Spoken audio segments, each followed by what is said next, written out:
करनाल की बेटियों ने तो पक्का ठान ही लिया है कि शहर को पहचान दिलानी है वैश्विक स्तर पर, चाहे वो करनाल की अंतरिक्ष परी कल्पना चावला हो या फिर अब संजोली बनर्जी हो। कौन है संजोली बनर्जी, क्या कुछ करती है और कौन सी उपलब्धि की यहाँ पे बात हो रही है? आखिर क्यों इस तरीके से परिवार जो है मिठाई खिलाता हुआ नजर आ रहा है? तो आप एक बार ज़रा इमेजिन कीजिए कि आप लोगों को यूनाइटेड किंगडम की गवर्नमेंट की तरफ से, इंग्लैंड गवर्नमेंट की तरफ से एक न्योता आए, एक लेविश डिनर अटेंड करने को मिले, रिसेप्शन पार्टी में शुमार होने को मिले, जहां पर आपके सामने मौजूद हो किंग चार्ल्स। जी हाँ, ये आप लोग तो सपना देखेंगे, आपको लगेगा कि अभी आंख खुल जाएगी, लेकिन खुली आंखों से इस सपने को हकीकत में जी रही हैं संजोली बनर्जी। क्या कुछ उनका सफर है, इसके लिए करनाल ब्रेकिंग न्यूज़ पर एक मुलाकात उनसे खुद से करते हैं, उनके सफर के बारे में उन्हीं से जानते। तो सबसे पहले तो आपको करनाल ब्रेकिंग न्यूज़ की तरफ से बहुत बहुत बधाई देना चाहूंगी। थैंक यू वेरी थोड़ा आप अपना इंट्रोडक्शन देंगी एक बार हमारे व्यूअर्स को कि आप क्या कुछ करती हैं, ये जो सफ़र आपका रहा वो किस तरीके से रहा, एक बार बताइए। जी बिल्कुल, मुझे लगता है कि बहुत सारे आपके जो दर्शक हैं वो मुझे ऑलरेडी जानते हैं, क्योंकि आपके चैनल ने मेरे को बचपन से ही कवर करते आए हैं और करनाल शहर की बहुत सपोर्ट रही है मुझे। मैं यहाँ तक नहीं पहुँच पाती अगर मेरे माता पिता और करनाल शहर का साथ ना होता। तो मैं जी समाज कार्य में काम करती आई हूँ और बचपन में 5 साल की उम्र में मेरे माता पिता ने मुझे कन्या भ्रूण हत्या के क्षेत्र में काम मेरा शुरू हुआ था। उन्होंने मुझे वो सोच दी कि मैं अपने तक सीमित ना रहूं, अपने तक ना सोचूं और समाज का सोचूं, एक जागरूक इंसान बनूं, एक जिम्मेवार नागरिक बनूं। तो वहाँ से शुरुआत हुई थी। फिर पर्यावरण संरक्षण, एनवायरमेंटल कंजर्वेशन पे काम किया और अब मैं और मेरी बहन अनन्या बैनर्जी हम मिलकर सुशिक्षा नाम का एक स्कूल चलाते हैं, वीकेंड स्कूल, जो करनाल और दिल्ली में फ़िलहाल चल रहा है। और उसके अलावा हम मेंटल हेल्थ, मानसिक स्वास्थ्य और मेंस्ट्रुअल हाइजीन और जेंडर पर काम कर रहे हैं। तो मतलब सोसाइटी से जुड़े हुए डिफरेंट कैंपेनिंग्स आप लोग करते हैं, डिफरेंट डिफरेंट टॉपिक्स पे अवेयरनेस आप लोग जनरेट करते हैं। इसके अलावा आज आप लोगों को एक इनवाइट आता है किंग चार्ल्स की तरफ से एक लग्जरी डिनर अटेंड करने का, उसके बारे में थोड़ा बताएंगे। और मैंने सुना है आपके अलावा कुछ 74 विमेन और भी हैं यूके और इंडिया से, इस सफ़र के बारे में थोड़ा बताइए। जी बिल्कुल, मैं पहले ये कहूँगी आपने रिसर्च बहुत अच्छी करी है, आप फैक्चुअली बिल्कुल करेक्ट हैं। मुझे उन 75 औरतों में शामिल होने का मौका मिला है and I am very humbled, I am very proud कि एक छोटे से शहर से होने के बावजूद मैं वहाँ तक पहुँच पाई हूँ। अक्सर हम यूजुअली हम ये सोचते हैं कि बड़े बड़े शहरों की ही युवा कहीं तक पहुँच पाते हैं, कि दिल्ली, बैंगलोर, बॉम्बे की ही यूथ जो है कुछ करती है, कॉन्वेंट स्कूल से ही कुछ करती है, अगर आपकी पहचान हो पॉलिटिक्स में तो आप कुछ कर पाते हो। बट मैं आपके सामने जीता जागता एग्जाम्पल हूँ। मैं छोटे से शहर से हूँ, करनाल से हूँ और मैं बहुत ही साधारण फैमिली से हूँ, मिडिल क्लास फैमिली से। बट मेरे पेरेंट्स ने मुझे अच्छी शिक्षा देने का सोचा और वो शिक्षा, वो विद्या जो घर पे मुझे जो सोच दी गई, उसके कारण आज मैं यहाँ हूँ कि किंग चार्ल्स की गवर्नमेंट ने इनविटेशन भेजा। और ये 75 विमेन वो हैं जो अपने फील्ड में कुछ एक्स्ट्रॉर्डनरी कर रहे हैं, जो लीड कर रहे हैं, तो उनको वो सम्मानित कर रहे हैं आज के दिन। 75 साल पूरे हुए हैं भारत के आज़ादी के और आज़ादी का अमृत महोत्सव हम मना रहे हैं भारत भर में। तो उसी के अवसर पर ये ब्रिटिश हाई कमीशन ने ये इनिशिएटिव लिया। कैरोलिन रावर्ट जो हैं, जो हाई कमिश्नर हैं, उन्होंने सोचा कि एक ऐसी किताब छापी जाए जिसमें इन 75 औरतों को के बारे में लिखा जाए, लोगों को पता चले, विश्व को पता चले। और उसमें से मुझे इन्विटेशन आया उनका ईमेल द्वारा कि वो मेरे समाज के कार्य को देखते हुए मुझे रिकग्नाइज़ करना चाहते हैं। तो ये 75 विमेन की बात हुई है, तो मैं आप लोगों को बता दूं उसमें जो सबसे यंगेस्ट हैं वो संजोली है। एक बार आप ये सब बता देंगे आपकी एज कितनी? वैसे तो लड़कियों से पूछते नहीं, फिर भी स्टिल। नहीं, आई डोंट माइंड। मैं 24 ईयर्स की हूँ, 24 साल की हूँ और ये काम मेरा 5 साल की उम्र से चल रहा है। तो जी मैं बिल्कुल, मैं सबसे छोटी उम्र की महिला हूँ इसमें। तो 5 साल से आपका ये सफ़र शुरू होता है। सबसे पहले तो आप ये बुक देख सकते हैं 75 ईयर्स विमेन अवार्ड्स, जिसमें आप लोग देख सकते हैं कि संजोली बनर्जी के बारे में काफ़ी कुछ लिखा है। उस बुक के बारे में थोड़ा बताएंगे क्या कुछ इसमें लिखा गया है? जी बिल्कुल, इसमें उन्होंने 75 विमेन को फीचर किया है, उसमें से मैं हूँ। और हमारे बारे में लिखा गया है कि भी हमें क्यों फीचर किया जा रहा है, हमारा क्या काम हमने किया है। तो मेरे ही इनिशिएटिव्स और कैंपेन्स के बारे में लिखा है। और उसके अलावा हमने 75 वर्ड्स में अपना एक स्टेटमेंट दिया है कि कैसे मेरे लाइफ में इंडिया और यूके का क्या रोल रहा है। तो उसमें मैंने मेंशन किया है कि कैसे मुझे पहले इंग्लैंड से डायना अवार्ड आया था और उसके बाद मैं इंग्लैंड में पढ़ी भी हूँ हूँ कुछ समय के लिए, तो किस प्रकार इंग्लैंड का रोल रहा है मेरी लाइफ में, और इंडिया से होने के नाते इंडिया यूके रिलेशंस इस समय बहुत स्ट्रॉन्ग हो रहे हैं, तो मैं उसमें एक भागीदार बन पाई हूँ। तो आप 24 की हैं और 5 साल से आपका ये जो सफ़र है ये जारी है, तो बहुत मुसीबतें आई होंगी, बहुत तकलीफ़ें आई होंगी। बीइंग अ गर्ल बहुत सारी हार्डशिप्स आपने फेस की होंगी, Definitely. उसके बारे में थोड़ा बताएंगे? एब्सोल्युटली। मुझे लगता है कोई भी काम ले, और जब आप एक ऊंचे स्तर का काम लेते हैं तो आसान नहीं होता कुछ भी। तो आप जब एक ऊंची सोच रख रहे हैं तो you have to be ready कि चैलेंजेस बहुत आएंगे, और मगर मुझे मेरे पेरेंट्स का सपोर्ट रहा तो वो थोड़ा सा इजी हो गया। बट चैलेंजेस देखिए, एक तो औरत होना इस देश में और औरत होकर आवाज़ उठाना वो आसान बात नहीं है।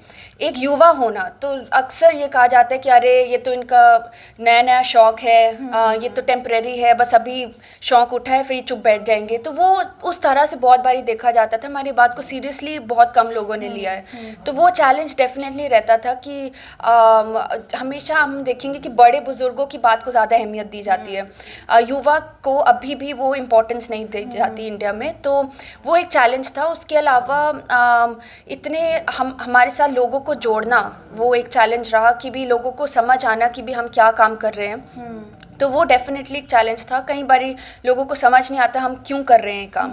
कईयों को लगता है हम इलेक्शंस लड़ना चाहते हैं, कईयों को लगता है कि हमें पैसा चाहिए। तो वो लोगों को जब समझ नहीं आता तो सपोर्ट भी नहीं मिल पाती है। तो हम काफ़ी बार ऐसा हुआ है कि हमने अकेले ही अपने पैरों पे खड़े होकर काम किया।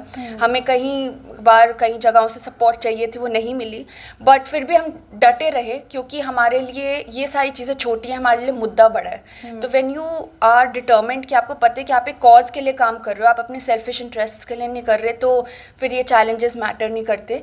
बाकी ये है कि आजकल का टाइम ऐसा है कि जब आप एक सच्चा काम कर रहे हैं तो आपकी आवाज़ बहुत ऊंची नहीं जाती है। आप और तरीक़ों से जब काम करते हो तो आप बहुत क्विकली फेमस होते हैं। तो वो चीज़ है, बट जो लोग समझते हैं इस चीज़ को, वो जानते हैं कि हम काम अच्छा कर रहे हैं। तो इस समय हमारे साथ 500 से ज़्यादा यूथ जुड़ी हुई है। उन लोगों ने विश्वास दिखाया, और मैं ये काम अकेले नहीं कर रही हूँ, वो सब हमारे साथ जुड़ के काम कर रहे हैं। तो ये एक टीम है और ये एक सोच है इसके पीछे बहुत बड़ी। तो मुझे बहुत खुशी है कि हम सब एक दूसरे में बिलीफ रखते हैं और ये काम कर रहे हैं। तो कोई भी चुनौती हो हम उससे डरेंगे नहीं। इस टीम का कुछ नाम है, कुछ ऑर्गेनाइजेशन के साथ आप? जी, ये ऑर्गेनाइजेशन है जो हम ही चलाते हैं, मैं और मेरी बहन चलाते हैं। और इसकी शुरुआत मेरे फादर और एक और जेंटलमैन हैं, उन्होंने महाराज सिंह पूनिया, उन दोनों ने शुरुआत करी थी सारथी की। और ये सारथी 1997 में शुरू हुआ था, मेरे जन्म से पहले। तो मेरे माता पिता की सोच हमेशा से रही है कि समाज के लिए कुछ करना है, तो वो अब हमने उस चीज़ को कैरी फॉरवर्ड किया है। तो अब ये प्रोजेक्ट्स चलाए हैं, सुशिक्षा के नाम से स्कूल चलाते हैं दिल्ली में और करनाल में। और यहाँ पर हर जाति का, हर रिलीजन का, हर इकोनॉमिक स्टेटस का बच्चा साथ में आके पढ़ता है। और इस समय 100+ स्टूडेंट्स दिल्ली में पढ़ रहे हैं और 80 स्टूडेंट्स करनाल में पढ़ रहे हैं। और साथ में Delhi university, Saint Stephen's, LSR, सारे कॉलेजेस के स्टूडेंट्स हमारे साथ जुड़े हुए हैं जो इसको पढ़ा रहे हैं। तो एक सवाल जो लाजमी है वो ये है कि जब आपको इनविटेशन आया था किंग चार्ल्स की तरफ से, इंग्लैंड की गवर्नमेंट की तरफ से, गूज़बम्स हुए थे आपको? ऐसा कुछ सोचा था आपने कि होने वाला है? नहीं, बिल्कुल एक्सपेक्टेड नहीं था। और बहुत ही सडनली एक दिन ईमेल आता है। मैं जैसे हर रोज़ काम करना शुरू करती हूँ तो ईमेल्स चेक करती हूँ, तो देखा कि मुझे यूके से ईमेल आया हुआ है उनकी गवर्नमेंट की तरफ से कि रिसेप्शन पे वो इनवाइट कर रहे हैं।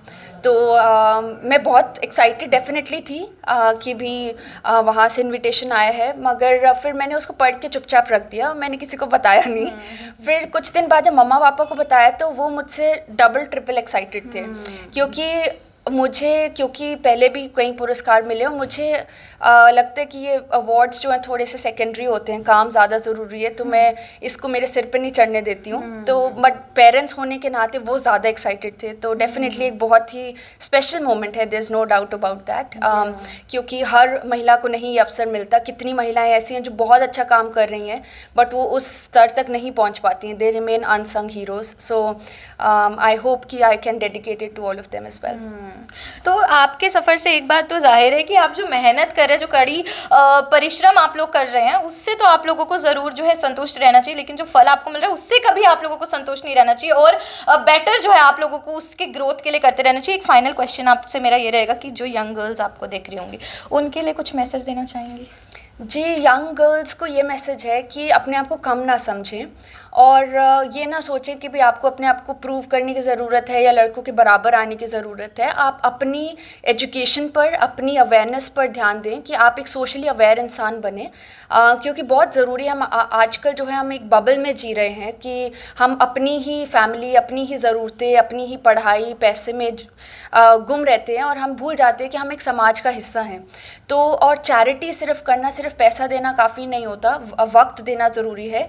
बाहर जाकर ये देखना ज़रूरी है कि हमारे समाज में कितने प्रकार के अलग अलग वर्गों के लोग रहते हैं। तो वो बहुत ज़रूरी है। तो आप अपनी स्किल्स को, अपनी एजुकेशन को कंस्ट्रक्टिवली यूटिलाइज़ करें, अपनी एनर्जी को सोसाइटी को गिव बैक करें, और एजुकेशन को डेफिनेटली बहुत इंपॉर्टेंट समझे। It's a very powerful weapon that can transform society and yourself. तो वो है। बाकी ये है कि आप अपने आप को कम ना समझे, बिलीव इन योरसेल्फ। और मैं बहुत, I am very grateful and I am very lucky कि मेरे पेरेंट्स ने ऐसी अपब्रिंगिंग दी जिसमें उन्होंने मुझे ये सारी वैल्यूज़ दिए कि एक औरत होने के नाते ना मुझे कभी बोला गया कि आप सिर्फ रसोई तक रहें, खाना बनाना सीखें, पढ़ाई कर कर क्या करोगी, शादी ही हो जानी है, और तुम बस सुंदर बन के रहा करो, मेकअप करो, बस गोरी चमड़ी रखो। ये सब चीज़ें मुझे कभी नहीं सोचती गई। उन्होंने बोला आप जैसे दिखते हो, जो करते हो, ये इमटेरियल है। Ultimately what matters is your work and your how you think. तो I think this is important for young women to understand. Very nice. मुझे लगता है ये मैसेज आपका बहुत यंग लड़कियों को इंस्पायर करने वाला है। अच्छा, ऐसे बोला जाता है कि सर जब बेटे कुछ करते हैं तो पिता को फख्र होता है, लेकिन जब बेटियां करती है तो बेटियां तो वैसे ही पिता का अभिमान होती। तो आपको कैसा लगा था जब ये मैसेज, ये मेल आपने पढ़ा था? 2 मिनट के लिए तो मुझे सांस ही नहीं आया कि इस लेवल पे भी कभी हो सकता है कि किंग की तरफ से न्योता। और दूसरी बात है कि सिर्फ ये नहीं कि गोरों की कंट्री से जो है वो न्योता आया है या वहाँ की सरकार से। मोस्ट इम्पॉर्टेंट ये है कि भारत की महिलाएं और भारत मूल की महिलाओं के काम को सराहाया जा रहा है अंतर्राष्ट्रीय लेवल पे। और भारत की महिला का जो सिक्का है, उसके अंदर जो ताकत है, चाहे वो गांव में गोबर उठाने वाली बहन है हमारी, चाहे वो आईटी सेक्टर में काम करने वाले, सबके योगदान अलग अलग फील्ड से जो है, उनमें से 74 और महिलाएं जो हमारी सिर्फ अकेली बेटी नहीं है जिसको को वो उस रॉयल रिसेप्शन पे बुलाया गया और जिसको ऑनर किया गया। तो ऑनेस्टली स्पीकिंग मेरी सोच तो सिर्फ अम्बाला करनाल कुरुक्षेत्र तक सीमित रही, ठीक है, या फिर कंपटीशन में रहे कि यूपीएससी क्लियर हो जाए सब, लेकिन अंतर्राष्ट्रीय लेवल पे कभी मैंने नहीं सोचा था। और इस बेटी ने पहले डायना अवार्ड लिया, उसके बाद एक दिन का member of parliament Scott Morrison जो प्रधानमंत्री ऑस्ट्रेलिया के थे उन्होंने बनाया, और इन्होंने चार्टर पेश किया और महिलाओं की आवाज़ वहाँ तक भी पहुँचाई। तो ये बचपन से ही, चाहे वो कन्या भ्रूणहत्या के खिलाफ युद्ध था, उसकी शुरुआत करना जब इनकी बहन पैदा हुई थी, एक मकसद लेकर ये लड़की आगे बढ़ी है। और उसी तरीके से छोटे वाली भी, और दोनों अलग होते हुए भी एक जैसा काम कर रही हैं कि समाज जो है ना, that is first, nation first. और भारत एक मॉडल है, ये बार बार बोलती है, मैं कहता हूँ आप वहाँ सेटल होंगी, कहती पापा कोई पक्का पता नहीं है, मैं भारत को प्यार करते हूँ, भारत की जो भी कुरीतियाँ हैं, प्रॉब्लम्स हैं, इश्यूज हैं, चैलेंजेस हैं, उसके ऊपर हम मिलके काम करेंगे और आई चैनलाइज द यूथ। तो बहुत अच्छा लगा। और मेरे लिए, मेरी वाइफ के लिए, मेरे परिवार के लिए, सगे संबंधियों के लिए, भारत के लिए, करनाल के लिए, सबके लिए मान सम्मान की बात है, इवन मोदी जी के लिए भी। एग्जैक्टली पेरेंट्स के सपोर्ट के बिना तो मुझे लगता नहीं बच्चे आगे बढ़ सकते। एक पर्सनल क्वेश्चन आपसे पूछना चाहूँगी। Sanjauli is 24 years old, right? तो इस उम्र में ना अक्सर माँ बाप सोचते हैं कि शादी करनी है, शादी की उम्र है, लेकिन आप लोगों की सोच अलग है। वो कैसे? और जो फादर्स देख रहे होंगे आपको, उनके लिए कुछ मैसेज? देखिए, आम तौर पे जो ना ये मेल जो है ना बड़ा शरारती स्पीसी है। एक्चुअली इसके पीछे ना जो सफल कोई भी होता है, माँ का बड़ा इंपॉर्टेंट रोल होता है। और हम तो जो शिक्षा मैंने दी होगी वो जब बच्चा बोलने लगा होगा तब मैं शिक्षा देने लगा हूँगा, कुछ बातें बताने लगा हूँगा अपने एक्सपीरियंस से। लेकिन माँ बेसिकली जो है ना, वो उसका 8-9 महीने पुराना रिश्ता होता है। वो कभी फादर वो लेसन्स दे ही नहीं सकता जो कि वो सांस लेते हुए माँ अंदर तक पहुँचाती है। तो श्रेय माँ को जाता है। और जो चीज़ें मुझे पता थी वो मैंने बताई समाज की, और मिलजुल के हम लोगों ने काम किया। और जो पेरेंट्स के लिए जो मैसेज है वो ये है कि पहली बात तो कि लड़की और लड़के को बराबर ना समझा जाए। लड़की बराबरी का मतलब आपने उसको बांध दिया कि लड़के से ऊपर नहीं हो सकती। मैं ये कहता हूँ कि उसको आज़ादी दो, और ज़िंदगी की जंगें वो नहीं जीतते जो मजबूत होते हैं, जीतते वो हैं जिनके इरादे मजबूत होते हैं। उसमें मेल फीमेल ट्रांसजेंडर वो मैटर नहीं करता। मैटर करता है कि आपने क्या संस्कृति दी है, क्या सोच दी है, और घर में क्या माहौल है, और समाज के साथ आप कैसे अपने बच्चों को जोड़ रहे हैं, किताबी ज्ञान नहीं, प्रैक्टिकल ज्ञान, जब आप हॉस्पिटल में अपने बच्चों को लेकर जाते हैं या कुरीतियों के ऊपर काम हो रहा है उसके ऊपर आप सेंसिटिव और रिस्पॉन्सिबल सिटीजन बनाते हैं, वो सबसे बड़ा दायित्व पेरेंट्स का बनता है। घरों में आम तौर पे हम देखते हैं कि प्रायोरिटीज़ पेरेंट्स की कुछ और हो रही हैं, बच्चों के पास बड़े मोबाइल हैं, गाड़ियाँ, ये वो, ये चीज़ों का कोई फ़ायदा नहीं, अल्टीमेटली दुख का कारण है ये सारी चीज़ें। सुख मिलेगा जब आप एंजॉय करेंगे द जॉय ऑफ गिविंग।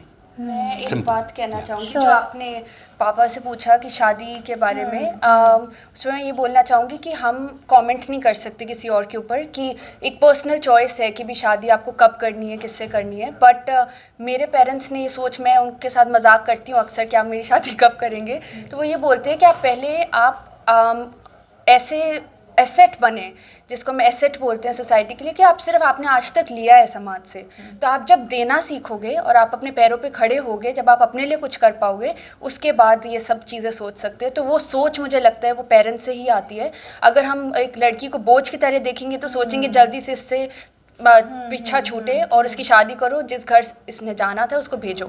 जब आप उसको देखोगे कि उसमें भी पोटेंशियल है, तो आप कोशिश करोगे कि भी वो एक एसेट बने और वो बोझ ना बने, वो लायबिलिटी। ये इकोनॉमिक्स की लैंग्वेज है, एसेट और लायबिलिटी। तो वही बात है कि लड़की का पोटेंशियल जो है पेरेंट्स को पहले देखना होता है, और पेरेंट्स को ही वो एक बिलीफ रखना होता है। समाज तो बाद में आता है, समाज आज आपको साथ देगा, कल आपको साथ नहीं देगा, बट पेरेंट्स और फैमिली है जो आपको, आप में बिलीफ रखती है कांस्टेंट। तो आप अगर गिर भी जाते हैं, आप रॉक बॉटम भी हिट करते हैं, तो वापस वो आपको खींच कर उठाते हैं। तो आई थिंक पेरेंट्स का बहुत बड़ा रोल है उसमें हम लड़कियों को ब्लेम नहीं कर सकते। तो मेरा आंसर इन्होंने बहुत अच्छे तरीके से दे दिया। जहाँ तक शादी की बात है, हम प्रस्ताव रखते हैं, लेकिन एट द सेम टाइम अभी समय है, अभी और बुलंदियां छूनी है और छूती रहेंगी। एग्जैक्टली अभी तो बहुत कुछ देखना है आप लोगों ने, बहुत सक्सेस अभी तो आपको देखना है। अभी यहाँ पे मम्मी मौजूद है हमारे साथ संजोली की, तो आपको कैसा लगता है? सबसे पहले तो आप बताइए, आप होम मेकर हैं या आप भी वर्किंग हैं? जी मैं अभी वर्किंग रही हूँ। जी जी जी। तो कैसा लगता है, मतलब वो छोटी सी बच्चियाँ अब इतनी बड़ी हो चुकी हैं, लिटरली लोग उनको कवर करने आ रहे हैं, मीडिया, इतना सक्सेस उन लोगों को मिल रहा है। और सबसे खास बात कि किंग चार्ल्स की तरफ से जब इनवाइट आया तो आपको कैसा लगा, क्या रिएक्शन था आपका? जी जैसे कि आपने पहला क्वेश्चन पूछा कि मैं वर्किंग रही हूँ, मैं पहले कुछ साल तो मैं घर पर ही थी। I was a home maker, क्योंकि मुझे इम्पॉर्टेंट लग रहा था मुझे बच्चों को टाइम देना। तो मैंने अपनी दोनों बेटियों को टाइम देने की कोशिश करी, उनके साथ खेलना, बातें करना, क्योंकि बातों बातों में ही बहुत सी बातें हम कह पाते हैं या हम एग्जाम्पल सेट कर पाते हैं। तो ये मेरी सबसे इम्पॉर्टेंट प्रायोरिटी थी।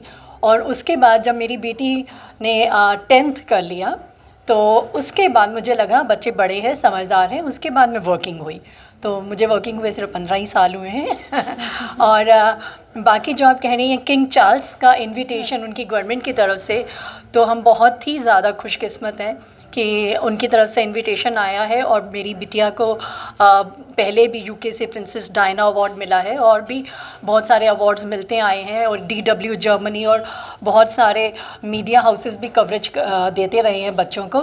बट उनका, दोनों बच्चियों का कभी भी मकसद था ही नहीं अवार्ड्स लेने का। उन्होंने इस सोच से काम नहीं करा था, और हम लोगों ने भी इस सोच से शुरुआत नहीं करी थी।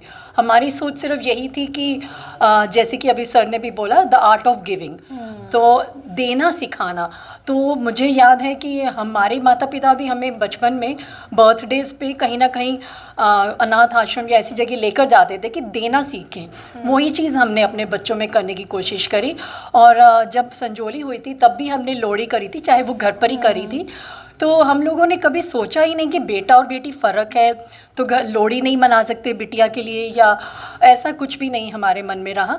तो वी आर लकी कि वो जो छोटी सी हमारी सोच थी उसको इन बेटियों ने इतने अच्छे से एक रूप दिया, इतने अच्छे से सकारात्मक तरीके से आगे लेकर चली हैं कि ये दोनों जितना भी काम कर रही हैं समाज के लिए, तो गर्व महसूस होता है। और लगता है कि this is just a beginning, maybe they have lot to achieve, maybe आगे बहुत आगे जाना है उन्हें और बहुत कुछ करना है। तो हम लोग बहुत लकी हैं और शुक्र है प्रभु का कि हमें इतनी प्यारी बेटियां दी।